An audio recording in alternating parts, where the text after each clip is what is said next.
Legendary Dean of the White House Press Corps, Helen Thomas, died on Saturday, July the 20th at age 92 in her Washington, D.C. apartment. Journalist Hugh Downs released the following statement.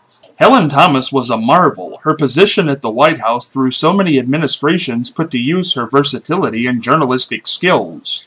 Her audiences and fellow journalists were the beneficiaries. Helen was born in 1920 in Kentucky. Then, as a young child, moved to Michigan. In this clip, Helen talks about her parents and early years. Well, I thought it was wonderful, really. My parents were, even though they couldn't read or write English, they were so bright, and they cared mostly about education. Family of 9 children, they wanted them all to go to college. So I was very lucky to have that kind of a family, because we were really in an ethnic neighborhood. Germans on one side, Italians on the other, and I don't think they had the same impetus. I hope they did, but my parents were determined. Helen entered journalism very early. Why did you end up choosing journalism? Because I was always interested in history. I thought it was an exciting life, and I worked on the high school paper, and I was hooked for life. As the first member of the White House Correspondents Association and Gridiron Club, Helen was a pioneer for women in journalism. I could belong to the White House Correspondents Association, but I could not attend their annual dinner, which was in honor of the President of the United States. At that time, it was President Kennedy. So we women could not understand or tolerate the fact that we could not go to the dinner. We appealed to President Kennedy and said, look, we're members of the association, but we can't go. And we don't think you should go as a guest of honor if we can't go. Well, he agreed, and that's the first time women were able to go to the dinner. Helen was famous for questioning presidents. In 2011, I asked Helen if she had ever held back. At a press conference, in an interview, have you ever held back for any reason? No. I feel that it's the greatest opportunity to be able to question a president, and you shouldn't drop the ball. You should take advantage of that one opportunity that can inform the American people of why we go to war, what we're doing there, when are we going to get the hell out. Because of her style, Helen was known as a gruff, stern lady. Helen, when most people say your name, the one thing they know about Helen Thomas is she's that tough lady. She's that tough lady. You kind of have this gruff image. Where does that come from, do you think? I hope so. Yeah. Where did it come from? I think because I don't take any guff. I mean, my questions, I roll the ball right down the middle. Helen was known for honest comments. There are no words to describe your experience and your forthrightness, which I think we all appreciate. It's kind of refreshing. Well, when you reach my age, you have to be honest. What else to do? Where else to go? Well, in 2010, Helen resigned her post as White House correspondent over controversial remarks made in regard to Israel.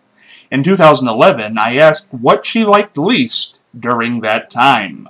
What did you like the least about that? I was shocked that the Society of Professional Journalists wanted to take away my honors, that the White House correspondents denounced me, and my own university took away a scholarship fund in my name because I said that Israel is brutal toward the Palestinians.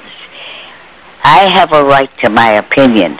I also have the right of freedom of speech, and I could not believe that the Israeli lobby, Abe Foxman, Ari Fleischer, and all of these people would take such a stand against me and go to every university and try to wipe me out.